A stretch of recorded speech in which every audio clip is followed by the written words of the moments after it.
You saw that a while ago, right, guys? You see, I need help. Well, dance styles have changed through history, but dance itself remains one of the most expressive physical art forms. So today we'll explore the evolution of dance through the years with the one, the only, the dancehall professor, Orville Hall. Welcome to Weekend Smile. No stranger to the No Smile stranger, stage, right? Yeah, but it's always a good feeling being here like this, you know? Of course. Vibe here, yeah. Well, I mean, okay.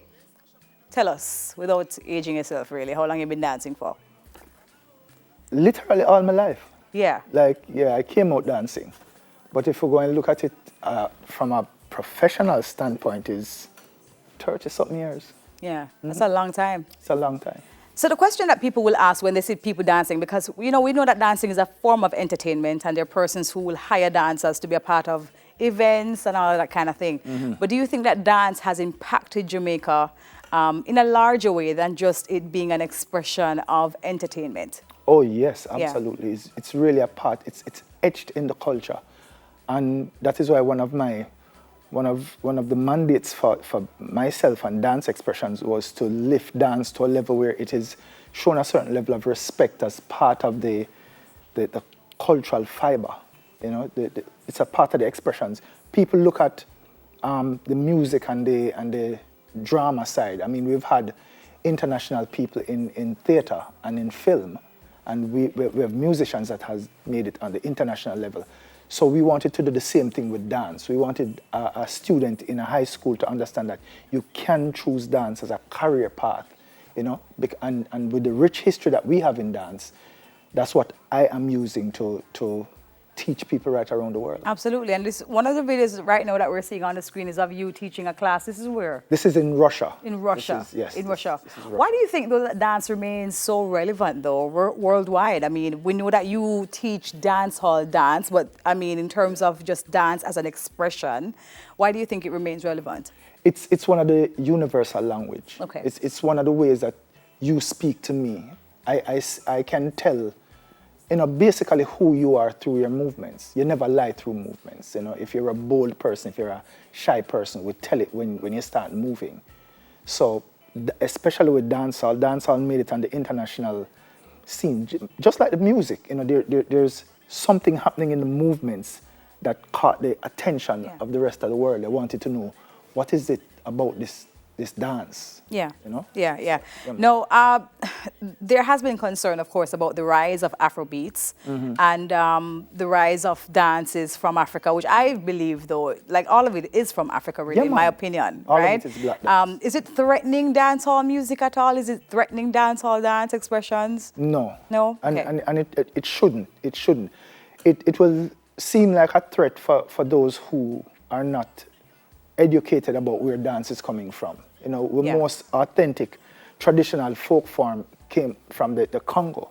You know, and our dance, when you look at our dance, you see West Africa imprinted in our dance. So once we understand the root of it, then we're not threatened. It feels like you're just going back to the root and you're taking from the root to express yourself in a better way, because we all have to take from the root. It's noise in the blood. You either do it voluntarily or involuntarily. Yeah, you're going But dance, you're going you're to move. You're going to do it. You're going to move, right? Whether coordinated or not coordinated. Whatever, yeah. But you will see something in black dance historically that represents a move that you're doing. Yeah. And with the rise of social media now, I mean, we've never before seen so many examples of dance, of the body moving in different ways, right? I'm truly happy about that part of it, especially with these TikTok challenges. Yeah. It has really put dancehall back in that space where the world is dancing. You know, they want to catch these moves out of Jamaica, these new movements. So, and everybody have a chance to be able to be seen internationally where dance is concerned from Jamaica. Outside of the classes, though, that you would have kept internationally, what are some of the ways that people can monetize dance as a career? Well, you have the classes, you have lectures, you have dance lectures. Dan Sabling, who is one of my, I would say, students, is now looking at the importance of what we call middle school dance. So the things that came just after Bogle, when we're talking about 1998 up into the early 2000s. So don't just dance, but study dance from your community.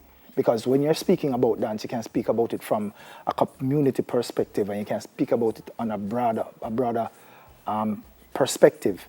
Because dance is also community based. So so what happens in your community is different from what happens in my community. Yeah. And then I can come over and learn something from your community. But when we go on the international scene, we are able to speak about it. We can sectionalize it, and then we can talk about it more broad-based. Gotcha. So that is one of the things we can do. I love that. So expression is not, I think, evolving. So you're dancing, but now you have productions happening. There is a bartender happening. Yes. And one of the things I really want to talk about is the fact that we did a show. We have a show called From Then Till Now that chronicles the evolution of Jamaican music and dance from traditional dance. And we performed that show in May of this year in Germany.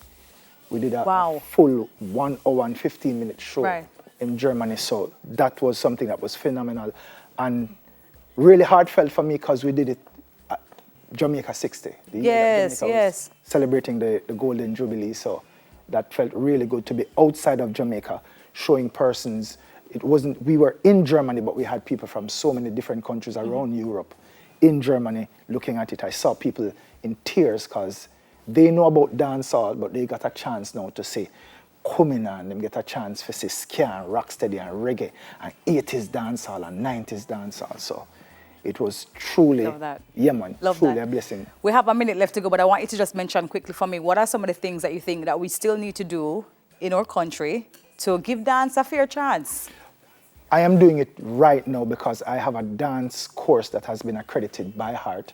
And I'm going to be training 240 dancers over the next 3 years. Okay. So dancers are going to have an accreditation where if they go to a hotel, your price just gone up because you are now an accredited dancer. You're a certified dancer. So that is what we can do and try to get it in schools so we can empower dancers and let them know that if America and Europe can teach ballet, we can teach dancehall. Love that. Yeah, man. So give us the social media handles, tell people how they can contact you. Orville Expressions, and it's XPRESSIONZ on all social media platforms. Just look for it. And Expressions JA as our YouTube channel.